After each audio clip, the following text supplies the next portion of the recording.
बोय मासा एकच काटा असणारा, चवीला अप्रतिम, काळपट रंग जास्त असेल तर तो खाडीतला आणि समुद्रातला असे 2-3 ठिकाणी मिळणारा. गोड्या पाण्यातही मिळतो असं म्हणतात, पण मला खाडीतला आणि समुद्रातला माहीत आहे. हा खाडीतला आहे, काळसर एका बाजूने आहे, खवले भरपूर असतात. लोक याला रॉकेलचा वास येतो म्हणून बरीच लोक याला खात नाही, पण ॲक्च्युली तसं नाही आहे. खाडीतला असेल तर तो थोडासा रॉकेलसारखा याला स्मेल येतो. काय येतो तो मला माहीत नाही, पण कोणाला माहीत असेल तर कृपया सांगा. पण त्याला रॉकेलसारखा वास येऊ नये, स्मेल येऊ नये म्हणून काय करायचं असतं ते मी आज तुम्हाला दाखवणार आहे. मला 2 छोटे म्हणजे छोट्यापेक्षा असे मीडियम साईजमध्ये मिळाले. त्याला कोकमाचं आगळ आणि मीठ लावून अर्धा तास आपल्याला ठेवायचं आहे आणि त्यानंतर स्वच्छ धुवायचे आहेत. म्हणजे त्याचा जो स्मेल असतो ना रॉकेलसारखा तो निघून जातो. ह्याच्यात आकार मोठे छोटे वगैरे मिळतात. खूप बरा मोठा असेल ना तर त्याला चव अप्रतिम असते. अजून मला मध्यम आकाराचे 2 मिळाले. तर ते स्वच्छ धुतले अर्ध्या तासाने. परत त्याला आगळ लावायचं आहे चांगला कोकमाचा आगळ नसेल तर तुम्ही लिंबू लावू शकता.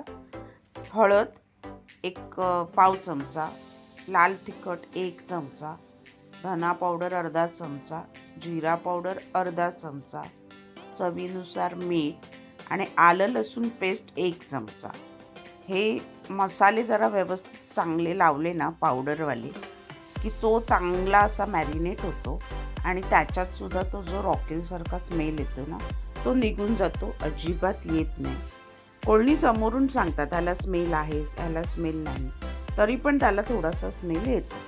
आता हे मॅरिनेट करून आहे ना परत अर्धा तास त्याला ठेवून द्या आणि त्याच्यानंतर सिंपल आहे, जास्त काही करायची गरज नाही. ह्याला थोडे मसाले कोट केले ना व्यवस्थित तर तो स्मेल येत नाही. मासा चवीला पण अप्रतिम लागतो आणि हा मासा अतिशय चवीला अप्रतिम आणि मोठा जर मिळाला ना तर अजून मस्त. महाग असतो हा मासा बऱ्यापैकी. तर रव्यामध्ये तांदळाचं पीठ, लाल तिखट, मीठ घालून रेडी केलं आहे कोटिंगसाठी. त्याच्यात छान घोळून घ्या. कडकडीत मी खोबरेल तेलामध्ये ते तळते. तुमच्याकडे जे अवेलेबल असेल त्याच्यात तळा, पण खोबरेल तेलात ना फिश फ्राय अप्रतिम लागतं. हे गावचं खोबरेल तेल आहे, थोडासा त्याला फेस येतो कारण पाणी मारतात ते लाकडी घाण्यावर बनवताना. आणि दोन्ही बाजूने कुरकुरीत फ्राय करून तुम्ही नुसतंही खाऊ शकता, चपाती भाकरीबरोबर खाऊ शकता, किंवा मालवणी माशाचं सार आणि मऊ भात, उकडा तांदूळ, राईस असेल. अप्रतिम असा